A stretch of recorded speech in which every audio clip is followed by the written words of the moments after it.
kita menyaksikan di masjid-masjid ketika sudah selesai dari mengerjakan sholat berjamaah, imam berputar badannya.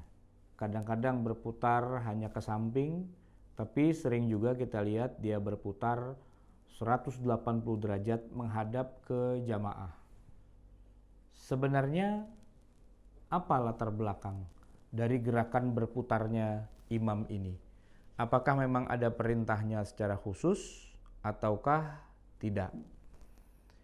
Sesungguhnya urusan berputarnya imam ini memang diperintahkan dan juga dicontohkan serta disunnahkan oleh Rasulullah Sallallahu Alaihi Wasallam.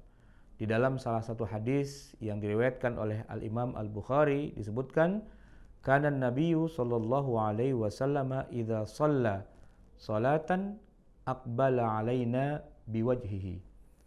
Kalau Nabi sudah selesai dari mengerjakan satu salat, maka sesudah itu beliau aqbala ilaina. Aqbala alaina. Beliau menghadapkan wajahnya kepada kami. Tentu bukan hanya wajahnya saja, tapi juga dengan seluruh badannya. Dan ini adalah bentuk dari sunnah fi'liyah yang dikerjakan oleh Rasulullah SAW. Dalam hal ini beliau sebagai imam sholat. Begitu sudah selesai dari mengerjakan sholat, maka beliau menghadapkan wajahnya kepada kami, berputar badannya. Nah, sehingga buat kita, kalau memang kita ingin mengerjakan seperti yang dikerjakan oleh Nabi, maka sebagai imam kita juga melakukan hal yang sama, berputar juga. Karena itulah bagian dari sunnah Rasulullah SAW. Tetapi yang menjadi pertanyaan adalah, apa hikmah dibalik dari berputarnya seorang imam, bergeser arahnya, dan yang kedua, kapan harus dikerjakannya? Apakah langsung begitu mengucapkan salam langsung berputar, ataukah menunggu beberapa saat sampai kemudian membaca Allahumma antas salam wa minkas salam wa ilaika ya'udus salam dan seterusnya. Nah, para ulama menyebutkan bahwa hikmah kenapa berputar itu sebenarnya adalah untuk membatalkan sholat. Dalam arti sholat ini sudah usai rangkaiannya. Walaupun memang dengan mengucapkan salam, sholat kita sudah selesai. Tetapi kadang-kadang masih ada yang tertinggal, sehingga masih mungkin mengerjakan sujud sahwi misalnya. Atau boleh jadi mungkin imam terlupa dari mengerjakan jumlah rakaat yang seharusnya. Lalu begitu dia sudah salam, ternyata dia baru teringat masih ada satu rakaat yang belum selesai dia kerjakan, dia bisa langsung berdiri lagi untuk menyelesaikan satu rakaat itu. Ini menunjukkan bahwa rangkaian sholatnya itu masih bisa dilaksanakan sesuatu hal walaupun sudah selesai dari mengerjakan salam. Nah, tetapi kalau kita sudah bergeser dari arah kiblat, maka sholat kita memang sudah batal.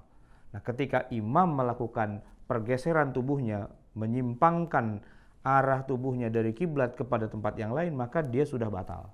Kalau sudah batal berarti sholat ini juga sudah selesai dan kejamaahannya pun juga sudah selesai. Yang disebut dengan istilah insiraf. Imam sudah berinsiraf. Insiraf itu sebenarnya artinya adalah pergi, sudah meninggalkan tempat. Tetapi setidak-tidaknya gerakan memutar itu sudah menunjukkan bahwa imam sudah insiraf juga.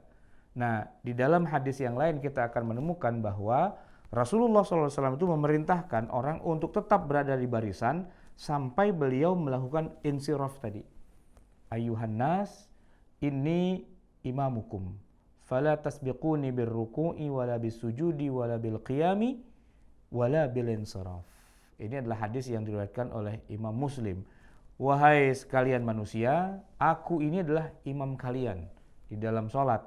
Jangan kalian mendahului aku dalam gerakan yaitu ruku, sujud, berdiri, dan insiraf dan bergeser. Jadi jangan ada yang meninggalkan barisan sebelum Nabi sudah meninggalkan barisan itu dengan cara menggeser tubuhnya.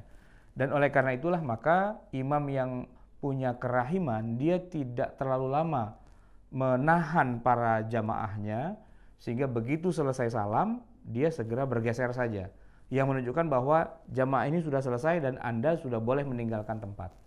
Tapi kalau misalnya dia menunggu sesaat, membaca istighfar 2-3 kali dan sebagainya, katakanlah 1-2 menit, biar jamaahnya tidak langsung berbubar saat itu, ya dibolehkan juga. Biasanya ketika mengucapkan Allahumma antas salam wa minkas salam wa ilaika ya'udus salam fahayyina rabbana bisalam wa adkhilnal jannata daras salam tabarakta rabbana wa ta'alaina ya zal jalali wal ikram, dia menggeser.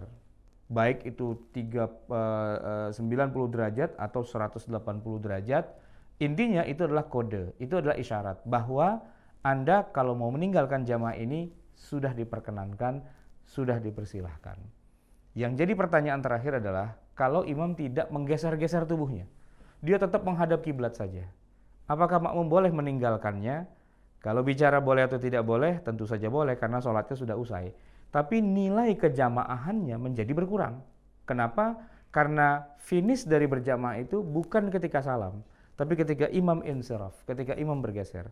Maka sebaiknya memang kalau menjadi imam, jangan terlalu lama memenjara para makmum di dalam barisan agar mereka bisa punya kesempatan untuk segera kembali ke pekerjaannya, kembali ke rumahnya, meneruskan perjalanan dan sebagainya, karena memang yang wajibnya adalah hanya dalam sholatnya itu saja.